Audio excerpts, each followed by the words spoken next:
welcome to the Gallop TV Preview Show for the Vaal Classic Track on Thursday, the 9th of February. We have 9 races carded. And welcoming Alistair Cohen onto the show with his 9 races. And I think we'll begin in race number 1, which is a work rider's maiden plate over 1,600 meters. And before we get to Alistair, I'll just give you the betting in race number 1, where there's a scratching of horse number 1, number 2 at 5-1, 3 at 6-1, 4 at 22-10, 5 at 6-1. We got 7 that's been supported. This betting proudly brought to you by Hollywoodbets. Anti-post 10-1 into 7-1. And number 8 on the guest list is at 17-10. Race number 1 doesn't form part of the exotics. And we welcome Alistair onto the show. 9 races at the Vaal. It looks like a meeting where it could be, some up and down results, Alistair. There are some horses that look their part in respective fields, but for the majority of the races, I think you'll do well to try and catch this exotic. Dees, I must confess, I quite like the card. I don't really like race 1. I don't think that's an easy place to start, but it's my type of card out at the Vaal, and just getting to race number 1. And first of all, good day to you and to all the viewers. It's lovely to be part of this Vaal meeting. We're going to get quite busy in Joburg, as you'd expect. How do I think race 1 is going to pan out? Well, interestingly enough, Spring Will Come in Broadway are horses that have met each other 4 times, and it's 2-2 between the two. And I've got an inkling that the winner's going to come from one of them between 4 or 5. I'm going to have a look at the run over the course and distance on the 5th of January that Broadway ran second behind Vaal first. I know there's been no winners out of the form, but I thought that was Broadway's best run. And if coming back to the scene of that, then it's probably his race to win. In Kokushesha, I'm interested in him. I'm quite dubious why they put blinkers on him, because he can travel hard in his races. So if he pulls and does too much early under Siyabonga Mthembu, that will probably be his race run. Stable companion number 2, Wolfram, has got some horrible form lines, but does have Waiton van Staden on board. Waiton is Ashley's right-hand man when it comes to the work riders ranks. And number 8 on the guest list is also not bringing wonderful form, pieces of form into the race. I think 17-10 is a little bit short. I'm going to be working race 1, swingers 4 and 5 for me to kick things off in a race, like I said, I don't really like. Now, that's good enough for me, 4 and 5. The value for me, if confirming that improvement with the blinkers, is number 2, Wolfram, and we'll see how the filly goes against the boys here in this work riders, number 8 on the guest list. So play around Alistair's numbers there, 4 and 5, and hopefully you can bank some cash, because the exotics begin in race number 2, which is the start of the bar pot. It's over 1,000 meters. And this is a juvenile plate at the time of recording. Number 7 is a scratching. As always, betting horses in single figures, proudly brought to you by Hollywoodbets. Number 1, Fire and Flames, 28-10. Number 2, Virginia Beach at 22-10. Horse that's been supported anti-post is the Sean Terry first timer from 7-1 into 5-1. 4, Explicit Content, is at 22-10, and then number 8, White Hills, is at 9-2. How many horses in the bar pot? We have an unknown here that's attracting some outside betting support. The Africa House, number 3. Very interesting betting support to number 3, the Africa House, Dee. So you've got to take that on board. Very well-bred son of What a Winter, from a speedy family. It wouldn't take much for him to be forward enough to feature here. So, that leaves me very, very interested. It's now, I know Sean Terry's already sent a few juveniles out and they've won, but now is normally the time when Sean starts sending his real nice juveniles out with an eye on the feature races at Turfentine at the end of the month. So, that's a very interesting development. Of the race runners, I think number 2, Virginia Beach, is the horse that they all need to beat. She was impressive when winning on debut. She has a sex allowance of 57.5 kilos. Heirloom's still a maiden, but she ran her best race a week ago when finishing second. So the form looks okay. I think number 1, Fire and Flames, might be a little bit too short. There is a line of form. Exchange Student beat Heirloom. Fire and Flames ran behind Exchange Students. And then obviously Heirloom came out and ran second. So I think Virginia Beach probably has the edge over number 1, Fire and Flames. The interesting horse for me here, Dees, is number 8, White Hills, with 54.5 kilos. In her last start, I've said to myself, the next time she runs, she wins. Now, I didn't expect her to renew rivalry with Virginia Beach, who she's held by, but I think she'll close the gap in a big way on number 2, Virginia Beach. So the 3 horses I'm going to work around: 2, Virginia Beach; 3, the Africa House, just respecting the money that's down on him; and number 8, White Hills, hoping, funny enough, that number 8, White Hills, is the one that sneaks into the money. Just a quick mention for the first timers: 5, Dakota Cat by Lancaster Bomber. All the Lancaster Bombers are running nicely. She'll have to be very good to win. And number 6, Enchanting Lady, again, I'll take the same stance. She'll need to be very good to win, but she is related to a few good horses, including the Gavin Smith trained Group 1 place Ikoria. Yeah, and what's also interesting about the Sean Terry first timer, we know that, the big owners, the owners that have multiple horses in training, they tend to spread the risk. And I don't know if I've seen a horse starting off its career with Sean Terry. I mean, my memory could be wrong, but nice to see the Werners in that stable as well, Alistair.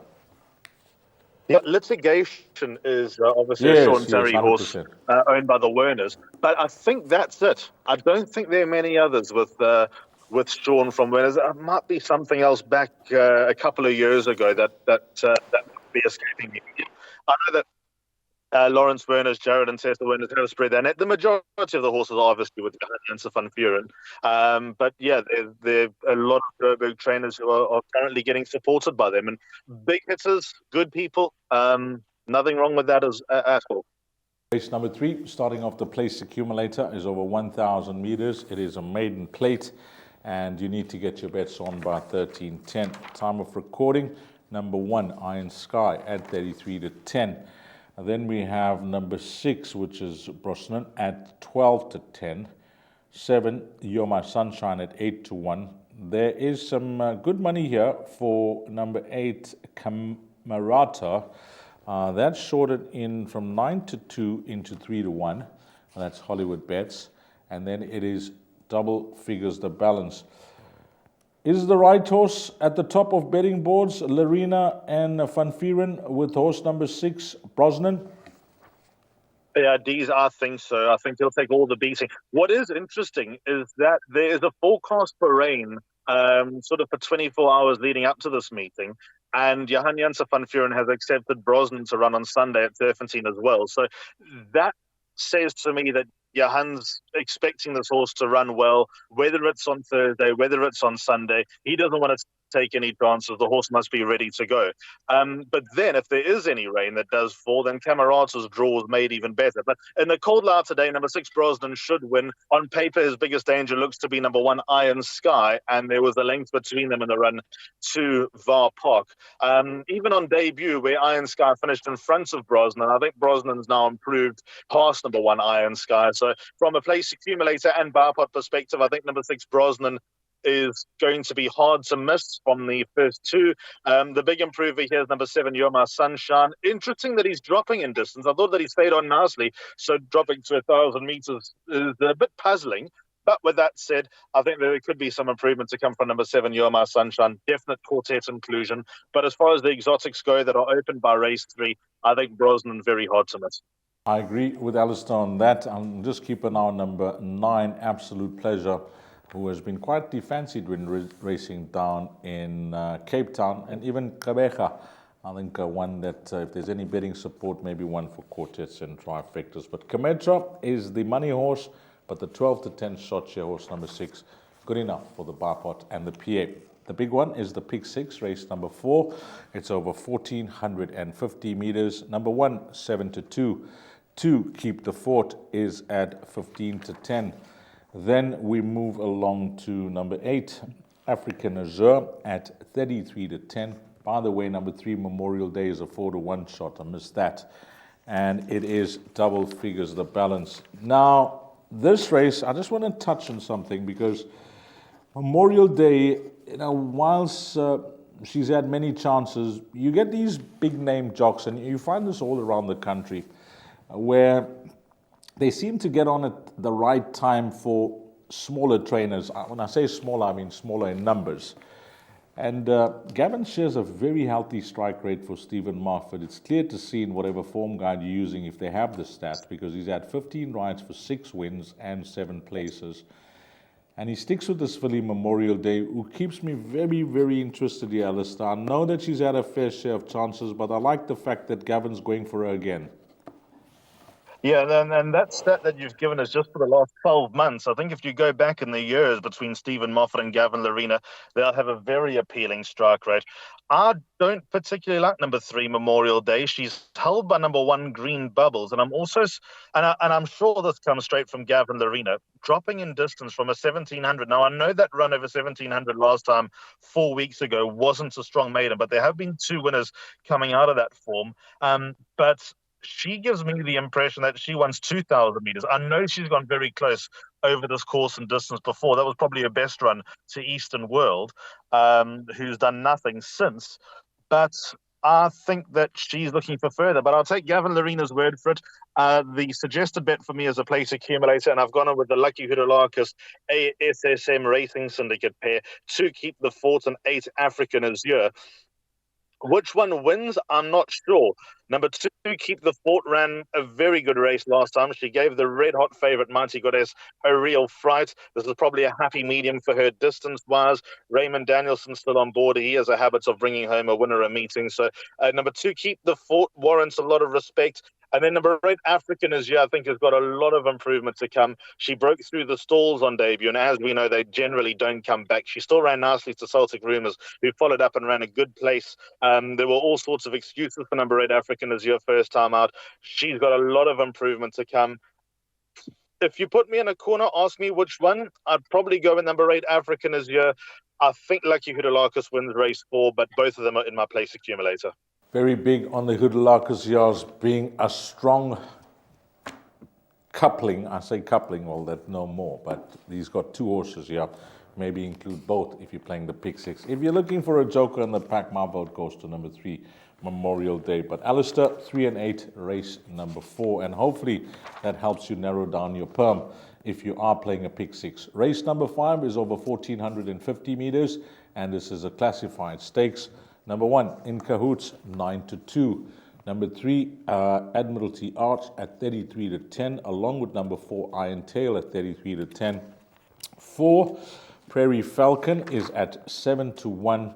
And then no other runners. No, there is a runner. There is a runner. Number 9, Never Too Clever, Erico Verdeni's runner, who's coming off a 4-month break, but was in the form of his career prior to that layoff. Now going for 5 in a row. That's trading at 6-1. This race, I'm going to cast your mind back to the day I did a show with you, and that was 3 starts back with Iron Tail. And I remember that you were so strong on this horse. The betting was there, clear to see. The punters liked him as well. And we got no show from the horse, Alistair. That was bitterly disappointing because it was just eased out of the race. But it was really nice to see him bounce back and put that run behind him in his next 2 starts. Sure, this is the word, Dees. I haven't liked the horse that much well, certainly on the 17th of November, there was no horse I liked as much as Iron Tail. That was so disappointing from draw 1. Anyway, let's not dwell on that. He came back with a vengeance, running short head to save the Queen. And last time he was obviously first past the post and got demoted behind Coolwin. So whether you agree with that or not is all academic, the points that happened. And Iron Tail, I think, is best of the Vaal. I was actually surprised by his run last time at Turpentine, because he always struck me as a horse that would relish going around the turn at a long striding course like the Vaal or like Turpentine Standside track. So credit to Cornet Spies for getting Iron Tail back on the up. He is, of course, a half-brother to Monkshood, who was a Karting Guineas winner and one of the most impressive Karting Guineas winner in the last decade. The issue now I have with Iron Tail is that I'm once bitten, twice shy. So even though he is a pretty strong selection in race 5, I'm not going to be bankering him anytime soon.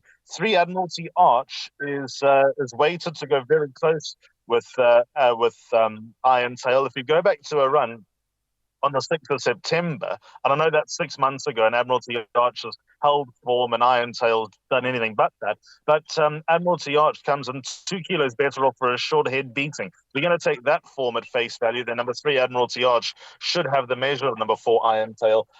Plus, 1,600 meters, even though he's run well over a mile, I think this is probably his best type of trip, 12 to 1,400 meters. So 3 Admiralty Arch is bang there as well.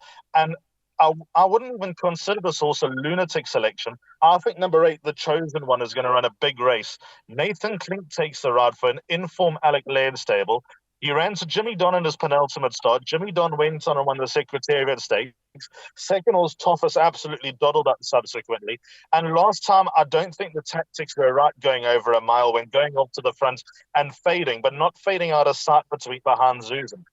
I think number 8, The Chosen One, third run after a rest, is going to run nicely. Not necessarily win, but there's my quartet springer in race number 5, and I've got him in the place accumulator, hoping that he can knock a few tickets out. So 3, 4, and 8 for me in race 5. I like it. Number 8, The Chosen One. This is one that will go into everything. The result that you are looking for, especially if you're playing a pick 6, because this race number 5 doesn't look easy, and that's a 14-1 shot that Alistair has found us. The Chosen One in race number 5. On to the 6th race, a merit-rated 66 handicap, and this is the distance of 2,400 meters. Now, I got a point of view here, and I'm hoping that Alistair can be all in with me. Number 2, MONSIEUR CHEVELLE, is at 9-2. Number 4, Pacific Express, is at 11-2. 6, Nuclear Force, is a 4-1 shot. Now, personally, having watched this horse win last time out, I thought 4-1 was very generously priced up. That has been snapped up. Hollywoodbets anti-post 4-1 into 3-1. The full brother to Aramagam, number 7, Son of Raj. We then go along with number 9, Prime Example, a recent maiden winner. Took 17 starts to crack that maiden at 8-1. 10, Follow My Path, is at 8-1. And it is 10-1 and better the balance. 2,400 meters, very tough in these handicaps, and this is a low E division handicap, to try and go all in, because as you've come to know by watching and calling races, it's a lot of luck involved in the way the race pans out for your horse. But I'm going to take a big chance here and say that this horse is forward. This horse has got a bright future. And his name is Son of Raj, Alistair. I'm going to go all in, and I mentioned 4-1, initially priced up, looked very generous. That's number 7, Son of Raj, that we're talking about in race number 6. Son of Raj, there, Ali? Adiz, I'm with you. You're a man after my heart. This is the way I'm mowing to an absolute T. Getting your horse from wherever, winning first time out, and then not messing around, throwing him over an extended distance. I think he'll absolutely love the trip. The draw's a slight concern, but he went forward last time and showed a lot of heart in beating Celestial City. I think number 7, Son of Raj, has got any amount of scope to improve, and I think that he's the one that they all need to beat. There are legitimate queries about a lot of horses in this race. There are distance queries, there's heavy weights.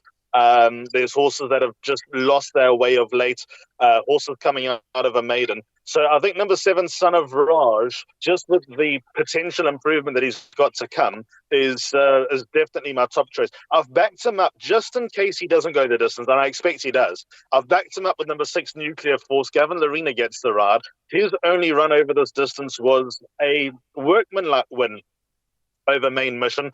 Last time, he caught my eye to an extent. I know that it looks like he was falling out the back door. That's not the impression I got. I thought he was given an easy over the final 100 meters and not necessarily a case of not staying. So number 6, Nuclear Force, is my backup to number 7, Son of Raj. And I've got a complete outsider for a top 4 here. Number 12, Go Dream Machine. 54.5 kilos for this filly. I don't think she can win. She looks like she's lost her way over her last 3 starts, but the handicap is helping her with each and every start. Number 12, Go Dream Machine, is my horse to come back to life and run into the first 4. But I'll be very disappointed if I don't get through this leg of the place accumulator. In fact, I think there's a good chance of me doubling up the number 6 and 7. But number 7, Son of Raj, a pretty solid first selection. Yeah, I was gutted I did not include this horse last time out when we bankered Celestial City. And that was the last leg of that pick 6. I remember it very, very clearly. But I suspect that if number 7, Son of Raj, is to win race number 6, then in race number 7, the betting is as follows. Celestial City at even money. I think that will shorten into odds on. If not into odds on, prior to the running of race number 6. But whatever happens in the 6th race, if Son of Raj wins, there will be an adjustment here on the fixed odds betting market with number 1, Celestial City. That I'm assured of. That's trading at even money. Number 3, Silvano Song, is at 8-1. By the way, number 2, Little Prince, who I missed out there, is a 7-1 shot. Number 4, King of Rome. Now, if I wrote this right, Alistair, I'm sure I did. 18-10. And then it is double figures the balance. So there is a market rival, if the betting is to be a guide, and it's Hudalakis and Lorena on number 4, King of Rome. But Celestial City, what are we doing this time round? Is he starting to give you a headache? He's giving me a big headache, Dees, because as we mentioned last time, Sean Terry must be begging Henning Pretorius to gull this horse if he wants to have a racehorse. I thought that he conspired to get beaten last time. He had every chance to beat Son of Raj, and just whether it was the 8 kilos deficit that he had with Son of Raj, or whether it's just a matter he doesn't want to go past, or he's just an absolute colt, I don't know. But the points of number 1, Celestial City, now has his best chance of getting a second career win, and I think the engagement of Keegan DeMello is vital as well. I expect Celestial City to go forward, and all going well, I think he'll win. But this horse number 4, King of Rome, 18-10 sounds a little skinny. And by the way, they've met before. There's a line of form with African Torrent.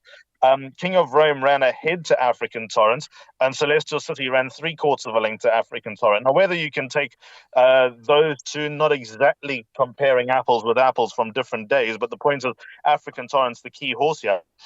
Now, number 4, King of Rome, ran 7.5 lengths to Billy Bowlegs. Now, I'll give you a little spoiler. Right now, I think Billy Bowlegs wins the South African Classic at the start of March. There are going to be horses that are rated in the hundreds, if my judgment is correct. They're going to be horses rated in the hundreds who are going to run more than 7.5 lengths behind Billy Bowlegs. So from a pick 6 perspective, number 4, King of Rome, has to go in, but I'm comfortable with number 1, Celestial City, in the place accumulator. But I think the bet of the day, and even though I've put up a place accumulator, the bet of the day, race 7, exactas 1 and 4, box them up, take the money and run.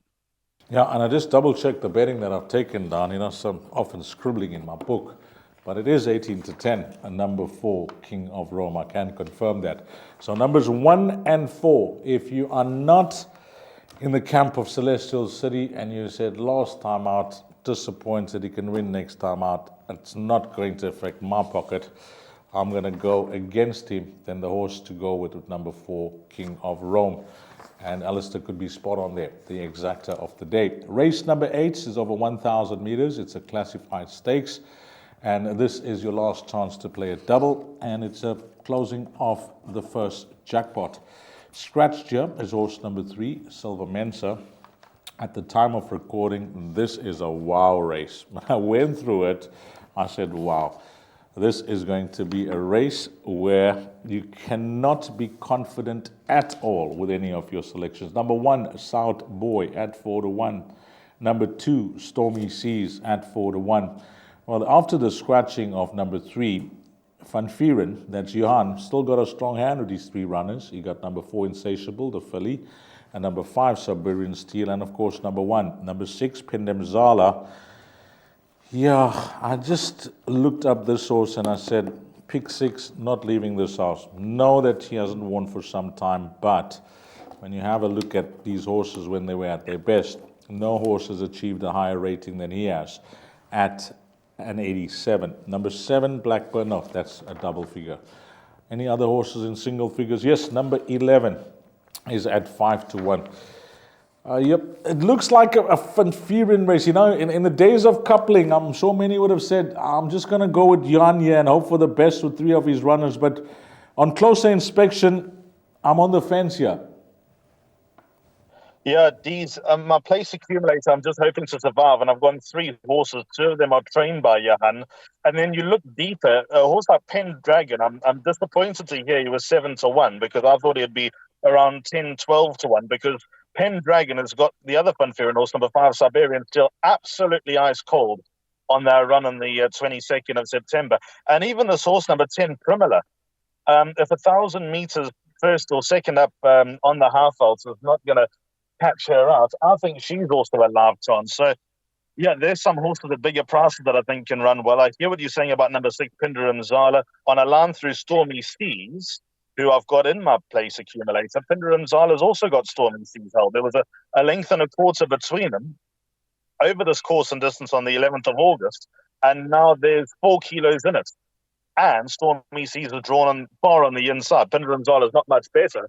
But, number 6, Pinderim Zala gets a lot of respect for me. My top choice here is number 1, South Boy, drawn towards the outside. Gavin Larena takes the ride. I thought his penultimate run was more impressive than his last run when coming off a layoff. Last time out, he kind of stayed on behind Cool Winter. But if Irontail goes and runs a good race earlier on, then that'll boost the chances and boost the confidence around number 1, South Boy. I've spoken to the Werners a lot about this horse. Well, to Lawrence Werners a lot about this horse, and he can't believe that this is still a one-time winner. Neither can Johan Janse van Vuur, and he works much, much better than a one-time winner.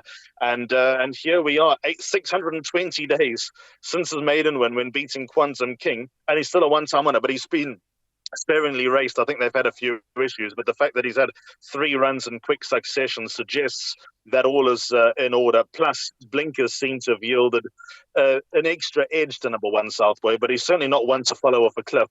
Number 2, Stormy Seas, as I have already mentioned, 1,000 meters is a better game for him. I've gone in with him because Muzieni takes the ride. He didn't go 1,200 meters at his penultimate start, so ignore that. And if you draw a line through that, then number 2, Stormy Seas, has credentials. And then number 4, Insatiable, also drawn towards the outside. She drops in class. This is the first time in a long time that she takes on a race this week, or certainly this type of class. And she could be the one that's well positioned to win. But very, very tricky race. All sorts of lines of form. Like I said, they are 3 horses in the place accumulator. You'll need a lot more in the pick 6. There are lots of weight turnarounds. The horse that keeps me most interested here, though, is number 10, Primula. I think that she's going to run a big race. That's a 20-1 shot. Now, that's what tells us what Alistair thinks of the race if he's giving a value bet at 20-1. So maybe go as wide as possible there in race number 8. On to the 9th race. It's over 1,000 meters. Closing things off is a classified stakes. We spoke about Van Vuuren in the previous race. But have a look at what he sends out in this race. Number 1, Corvette Captain.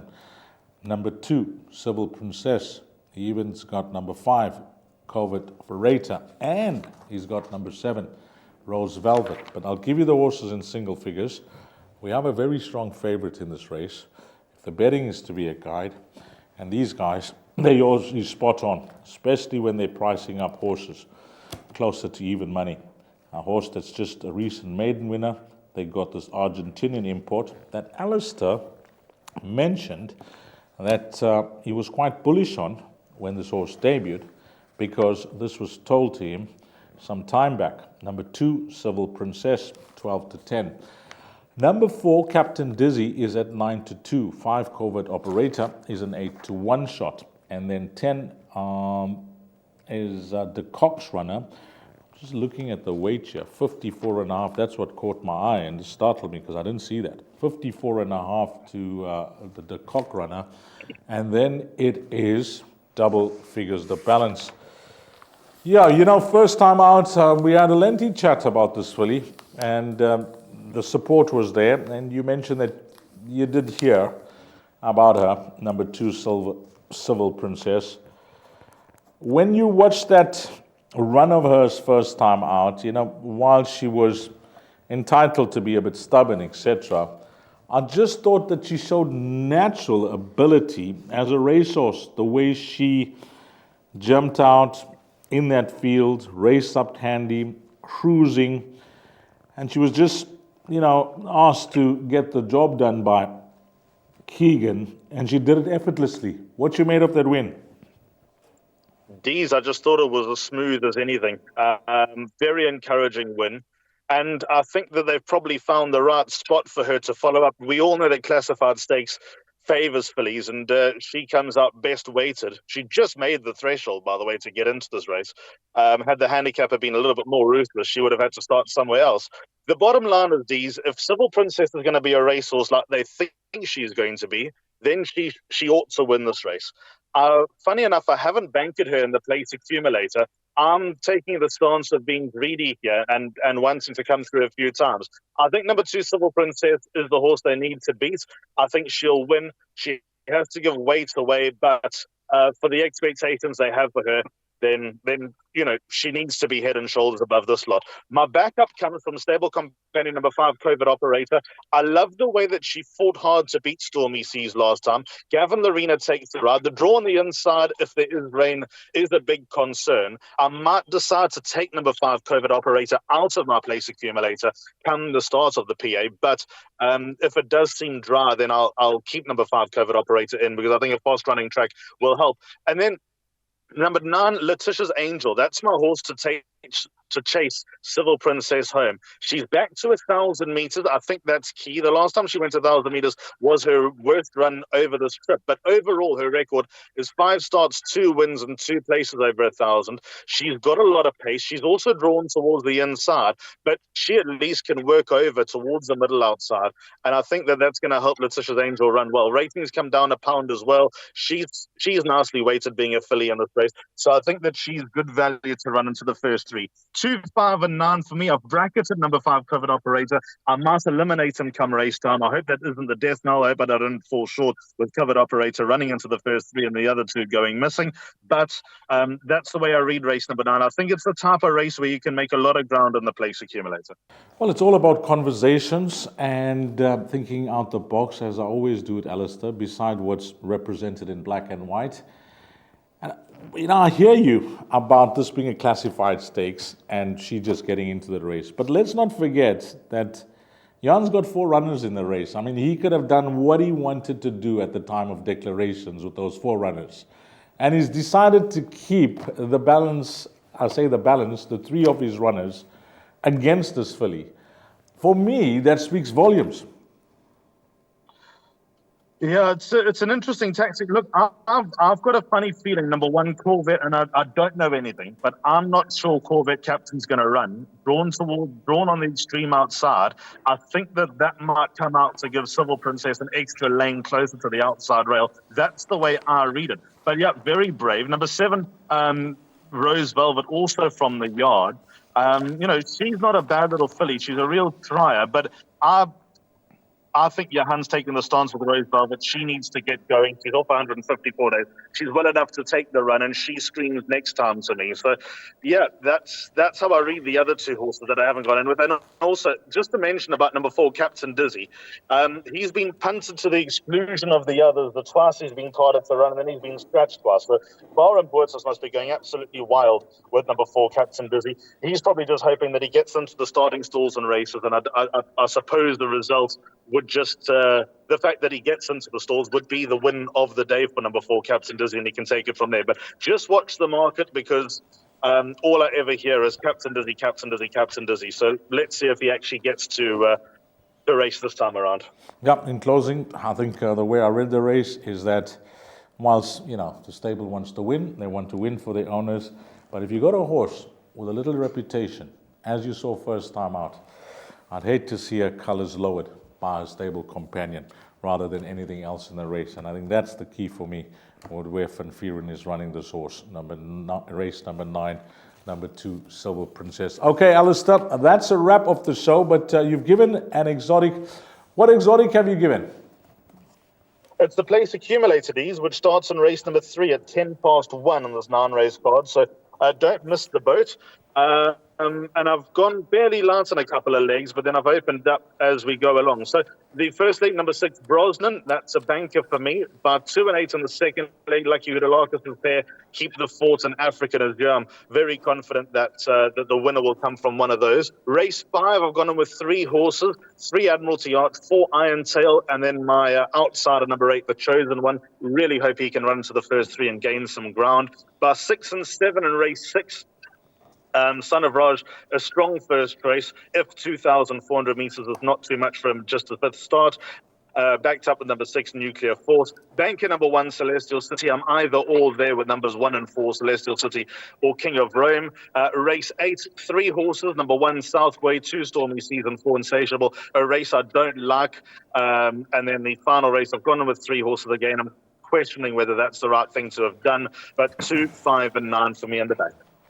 That's Alistair's place accumulator. And I think in closing, Alistair, after watching last weekend's racing from the Highveld, of course, the two main ones, the Triple Crown and the Triple Tiara, on a scale of 1 to 10, I'll make this easy for you. Do you think we can have either or, a Triple Tiara winner or a Triple Crown winner 2023? 10 being a good thing and 1 being not much chance? Correct. 1. Yeah, and it looks that way, doesn't it? I mean, those were, I've chatted to guys about both those races, just doing post-mortems, and some said the filly was easier to find than the colt, but those were big results in both those legs, weren't they? Yeah, Dees, I have the Prophet. I'm having a tough time wrapping my head around that one. Credit to Paul Matchett. He knows what it takes to win races through the World Sports Betting Triple Crown. Obviously, War of Athena, a recent Triple Tiara winner, Wilgeborst a Triple Tiara winner. But I have the Prophet ran second to a horse rated 67 3 months ago. I know that Paul's always said, yep, this is a classic Derby horse. Well, I've already said on the show that I like Billy Bowlegs in the classic. So credit to Rachel Vinegar, by the way. That was an unbelievable ride to beat Royal Victory, who I was very confident on. But I'd like to see I have the Prophet confirm there was no flash in the pan.